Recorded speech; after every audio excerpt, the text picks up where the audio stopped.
Saudações a todos, sou Marcos Arino, Babalaô e Calgundá, e este é o canal do Tour associado ao blog, um blog tradicional que tem texto www.urumilá-fa.com.br. Não deixe de consultar o blog se você gosta de ler. E tem também na Amazon, tem uns 3 ou 4 livros lá, não sei quantos, mas bem verticais, mas mesmo sendo verticais em determinados assuntos, eles têm tem informações muito interessantes, vale a pena vocês lerem. Bom, vamos lá, Então, esse vídeo aqui é para responder um questionamento, um dos vídeos de resposta de questionamentos, respondendo perguntas. E foi uma pessoa, eu realmente não consigo saber o nome da pessoa, usa aquelas abreviações, Mas essa pessoa fez uma pergunta, perguntas boas, bem simples, Ele perguntou, na sua opinião, qual o limite da inspiração, intuição e clarividência. Muito bem. Porque eu estava falando sobre aquelas influências, foi no vídeo, qual foi o vídeo que eu falei isso aqui? Foi no vídeo sobre que o Babalô não pode ter evidência, Então isso que ele está perguntando tem tudo a ver com esse vídeo, Porque eu cito essas expressões lá e no vídeo eu faço definições. Então a gente pode fazer definição aqui agora, Então vamos lá, Bom, como ele perguntou, na minha opinião, qual a minha opinião a respeito disso, porque existem poucas definições formais ou acordadas aí. Então, o que eu posso dizer pela experiência, e o que eu estudo disso, a evidência é o que a gente conhece, ou seja, é um processo no qual existe uma interação do supernatural, de um espírito, na verdade, aí você vai chamar de guia espírito, vou chamar genericamente de espírito, Existe uma interação desse espírito com o médium, que tem essa ligação, então ele tem uma ligação com esse espírito, e esse espírito traz para essa pessoa ou a aurividência ou a clarividência, aquela informação que ele está querendo transmitir de uma forma clara e audível, inteligível, como se houvesse ali uma comunicação e controle. Entendeu? Vamos chamar de controle. Existe uma interação consciente, na qual o médium está sabendo que está vendo aquela comunicação e o espírito que está influenciando ele, que ele é um médium. Daqui a pouco eu falo sobre o negócio do médium. Ele percebe aquilo e ele usa aquilo. Ele vai ouvir as vozes que estão falando para ele. Não quer dizer que sejam frases longas ou curtas. Na verdade, podem ser longas. Existem referências históricas de processos longos, como era, por exemplo... Vou avançar. Então é isso. Então, assim, isso é evidência. É uma coisa que a pessoa que está recebendo controla, sabe que está ali, e ela está administrando aquilo ali de forma a compor nela um entendimento perfeito. Ela sabe dizer o que está vendo, o que aconteceu, sabe falar nomes, entendeu? Ela consegue trazer a evidência interessante, porque ela consegue trazer para o consciente dela essas coisas que vêm do espírito. Por quê? Porque na incorporação, quando existe a incorporação, o espírito toma conta da consciência da pessoa e essas coisas não ficam sobre a consciência daquela pessoa, Porque, vamos lá, vamos repetir isso aí. Lembra? Vamos do caso principal, incorporação. O espírito incorpora, domina a pessoa e ali vão acontecer coisas que ele vai falar. Tradicionalmente, existem vários tipos de médium. Mas tem um médium, por exemplo, que não lembra de nada que aconteceu. Isso na palavra deles, é muito difícil confiar em médiums, Muito difícil. As pessoas omitem, escondem tudo. Mas tem gente que diz que não sei de nada. Ou diz assim, olha, em determinado momento aquele espírito, ele me deixa ver alguma coisa. Então eu já vi esses relatos, Aí deixa ver no sentido para que aquela pessoa lembre daquilo. Essa informação você tem que saber. Ou ouve alguma coisa, ou ouve alguma coisa. Tem outros que relatam que ela vê aquelas coisas acontecerem, lembra, mas não guarda lembrança, não guarda memória. assim, uma vaga lembrança, e ela não consegue nem traduzir, de modo que ela vê as coisas acontecendo e não consegue traduzir. Tem outros não, que incorporam e ficam ali sabendo o que está acontecendo o tempo todo, né? Então essa coisa da própria incorporação da mediunidade, ela tem, cara, patamares muito diferentes. Quando você está falando com o guia, com aquele médium, você nunca sabe qual é o grau de reconhecimento daquele médium. Isso é um negócio complicado, né? Porque você pode estar falando coisas ali que você não gostaria que aquela pessoa ouvisse, que você pensa que está falando com o espírito, você pode estar com aquele pessoa ali fazendo.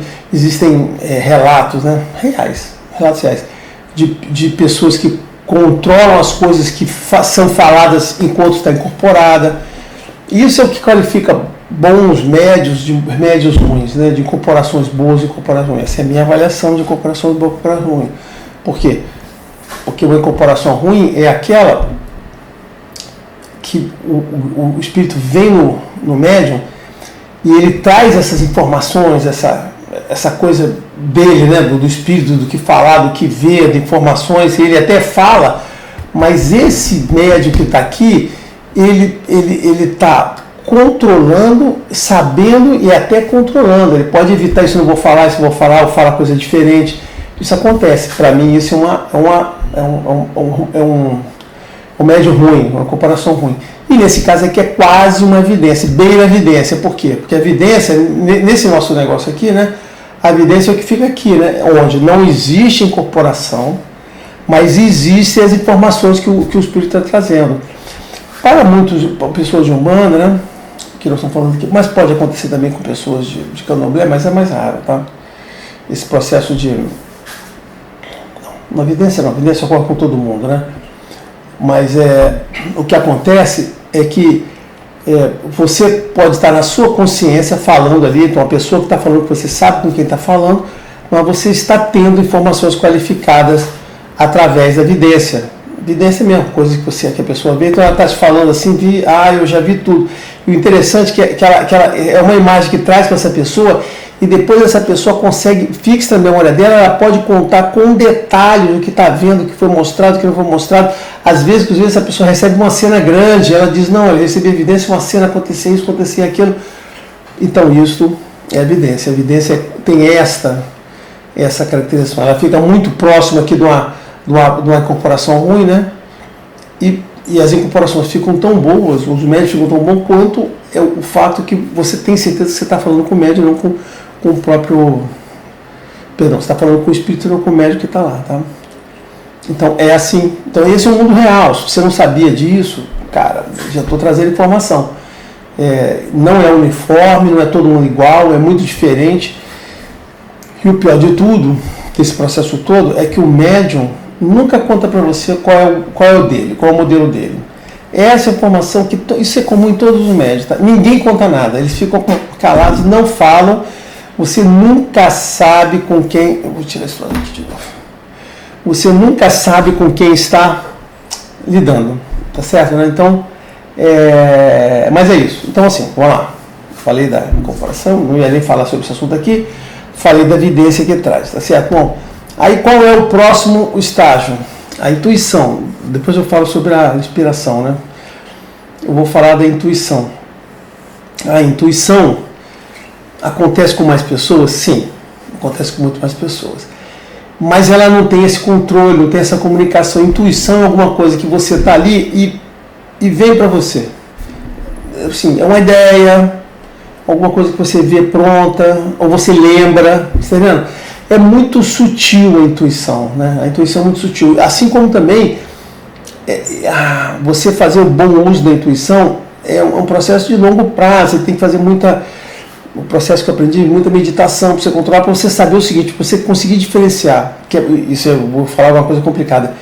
É muito complicado no início você distinguir quando você tem uma intuição de determinadas coisas ou se aquilo é apenas um processo seu de pensamento, de imaginar que é aquela coisa. Porque é muito próximo, é muito igual. Entendeu? Então a intuição é muito sutil, né? Com o passar do tempo, a pessoa se ela se dedicar para aquilo, né, fazer meditação, se ela tiver consciência, ela consegue distinguir um pouco que aquilo foi uma intuição ou não. Mas quando a gente está tratando de oráculo, aí eu vou situar, quando tratando de oráculo, quando você recebe uma intuição dessa, você sempre vai confirmar. Por quê? Porque você não sabe de verdade, de pureza, se aquilo ali é uma intuição ou só foi um estalo lá de que você, lembrei disso, ou pode ser aquilo, você está vendo? Você nunca vai saber. A intuição sempre é isso, sempre é alguma coisa que te intui. Pode ser isso aqui, mas pode ser, né? Mas ela é muito similar com a forma natural. Então, cabe a você explorar aquilo ali para você entender se aquilo se confirma ou não. E no final das contas, você ainda pode ficar com essa eterna dúvida se aquilo foi uma intuição ou se foi você naturalmente se lembrou de alguma coisa e falar. Essa dúvida sempre vai existir. E eu posso dizer que sim, existe intuição e também sim existe você dar aquela centelhazinha que te lembra de alguma coisa que você aprendeu antes, que você viu, que você usou junto A mais B, né? Porque é a questão da genialidade humana, né? Mente humana. Você tem lá a formação A, B, C, D, F, aí vem um fato aqui que te faz juntar as três coisas e bolar alguma coisa. O processo humano de inteligência é esse. Esse é o processo humano. Ok? Muito bem, falei sobre duas coisas. Aí vem o lance da inspiração. Muito bem, a inspiração eu deixei por último, por quê? Porque a inspiração, ela é citada, né? Não, essa aqui foi um texto inspirado e tal, não sei o quê. Então, o que a gente traduz como inspiração, né? Inspiração é uma forma de mediunidade, né? Aí volta para o caso 1. Uma forma de mediunidade de evidência, talvez de evidência. Porque a gente usa isso, não, esse texto foi inspirado, a pessoa escreveu inspirada por Deus, né? Lembra? Isso acontece com textos sagrados, textos canônicos, né, que foram para a Bíblia, outros textos sagrados. A pessoa escreveu e não estava pura naquilo ali, né? Basicamente ele estava inspirado, né? E estava inspirado com uma pneuma. Eu ainda vou falar sobre a história da pneuma para vocês. Eu vou falar sobre o Espírito Santo, né? Aí eu vou contar essa história. Mas eu vou dar um exemplo aqui, vou avançar um pouquinho. Que é isso, a inspiração, né? Então você está ali, você está sendo inspirado para falar ou para escrever, tá certo? A inspiração vem de duas maneiras. Você está ali, você pode estar sendo inspirado. E qual é a diferença entre você ser inspirado e você ter uma aurividência, aquilo que está dizendo que você fazer? Eu não sei, muito pouco ou nenhuma.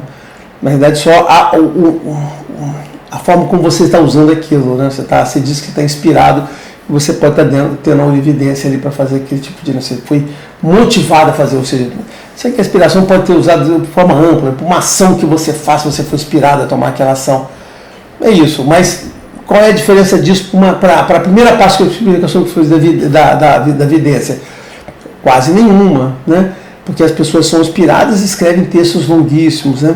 Por exemplo, de inspiração, os trabalhos psicografados, né? Várias pessoas são médicos que psicografam livros aí, né? E trabalhos. Então, essas pessoas que psicografam histórias que na realidade dizem que não são elas que fazem. Isso a gente não pode dizer que é uma inspiração, mas foram inspiradas a escrever aquilo ali.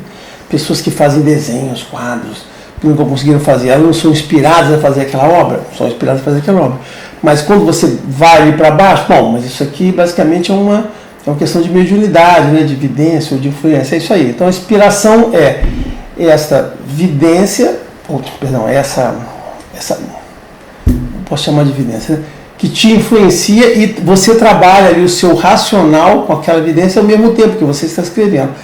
Eu não sei exatamente se as pessoas quando escrevem lá, quem está possuindo ela é o espírito que está fazendo aquilo ali. Eu acho que seja mais isso, né? Eu acho que seja muito mais um processo de incorporação ali, semi-parcial, que a pessoa controla alguns atos, a pessoa está lá, ou controla completamente a pessoa. Eu não tenho experiência de ver pessoas nesse estado para poder dizer para vocês se aquilo ali é aquela pessoa ou é o espírito lá. Eu tenho experiência de ver pessoas incorporadas com o espírito, falando aquelas coisas, mais boas corporações ruins, mais ou menos. Isso eu tenho muita experiência, mas essa de ver as pessoas inspiradas, fazendo coisas, escrevendo, desenhando, ou falando, eu tenho menos experiência, então posso dizer menos. O que eu posso falar de historicamente, que isso sempre ocorreu, e vou dizer para você o seguinte, o que eu vou trazer no vídeo que eu vou falar sobre o Espírito Santo, né? que os gregos tinham uma expressão para isso, chamavam de pneuma, né? Que é esse espírito, essa coisa que te motiva, que te esquenta, que te dá uma força criativa, é a pneuma, né? E existem relatos, né, de que Sócrates, isso relatos feitos por Platão, tá? Platão relatando que Sócrates tinha um daimon. O daimon era um tipo de divindade, né? O daimon é um mestre, tinha um daimon, uma divindade, né? Um espírito. Os gregos chamavam de daimon, a gente chamaria de espírito aqui mesmo, né? Um daimon que possuía ele e fazia ele falar aquelas coisas. Então Sócrates, quando falava aquelas coisas todas, trazia aquelas ideias, blá, blá, blá, na realidade ele era possuído por um daimon, via aquela pneuma, né, e falava lá. E também os próprios gregos têm muitos relatos de pneuma, de pessoas que também faziam a mesma coisa. Então, por isso que eu falo, né, o pessoal fala, antigamente era tudo diferente. Não, antigamente era tudo igual. A religião grega era baseada nessa coisa de espírito, incorporação e manifestações. Tem muita gente que pode achar que os gregos tinham uma religião que eles adoravam imagenzinhas, que eles criavam deuses na forma de imagem, e não é nada verdade disso. Os santuários da religião, a religião era baseada em santuários, os santuários era como se fosse um terreiro, como se fosse uma região demarcada, onde ali era praticada a religião. Os templos não faziam, um santuário podia não ter um templo, tá certo? Mas o que importa era o espaço sagrado do santuário. Assim, os templos eram obras especiais que eram erigidas para homenagear aquilo.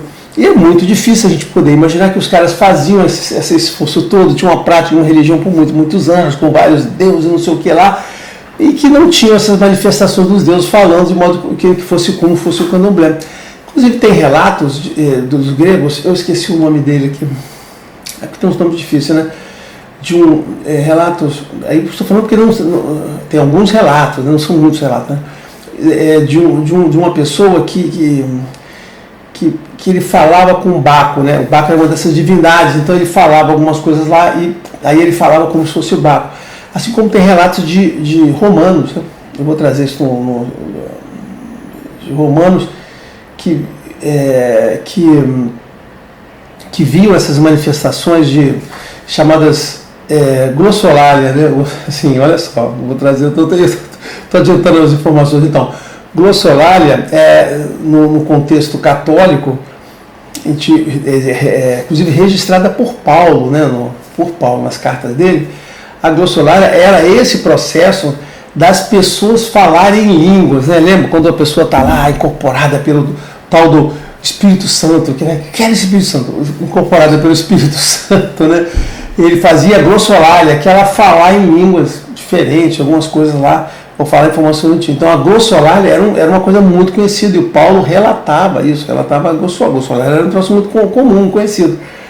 E a glossolalia era relatada por romanos, né, porque os romanos documentavam as coisas nos documentos dele. Então tinha um administrador romano qualquer lá, ou um militar, não lembro. Depois quando fizer o vídeo eu vou falar exatamente quem era. Ele relata que eu via a glossolalia e ele associava isso a línguas bárbaras. O processo da glossolalia. Mas por que ele associava a línguas bárbaras? Aí tem que voltar uma informação. Tá vendo? A mente é muito legal, você tem que procurar uma informaçãozinha para trás. Por que os romanos chamavam as línguas dos estrangeiros de bárbaros? Porque eles eram blá blá blá, porque era cada pronúncia. Eles tinham uma pronúncia muito específica do romano, e os bárbaros falavam de outra maneira. Então a forma dos bárbaros falar, eles traduziam como se fosse um blá blá blá blá blá blá blá blá blá blá. Aí eles chamavam de bárbaros, tá certo? É um blá blá blá, como se fosse um blá blá blá, porque eles não entendiam a língua dos outros, né? Daquela forma, então eles diziam que era um blá blá blá qualquer que eles não entendiam. Aí, bárbaros, por isso, cara. Então, quando ele falava lá, ele associava aquela glossolalia a uma língua bárbara, que era uma manifestação ou de inspiração. Então, isso é muito antigo, né?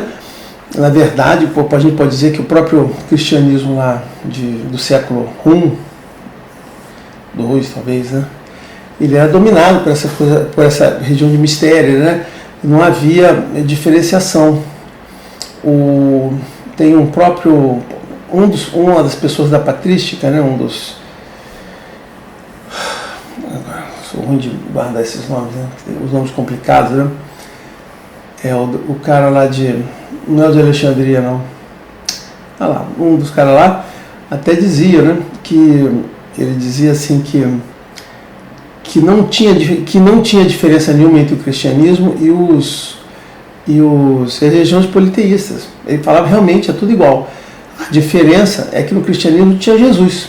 E o Jesus era importante por causa daquilo. E nos outros não tinham Jesus, eles não conseguiam se definir. Mas, então, eu usei essa expressão para dizer para vocês que este contexto de inspiração, vidência, né, falar e tal, sempre fez parte da humanidade, sempre fez parte do cristianismo, sempre fez parte de outras religiões e sempre se manifestava e tinha esses aspectos. Bom, é isso. Espero que tenha respondido a pergunta e trazido um pouco mais de informação.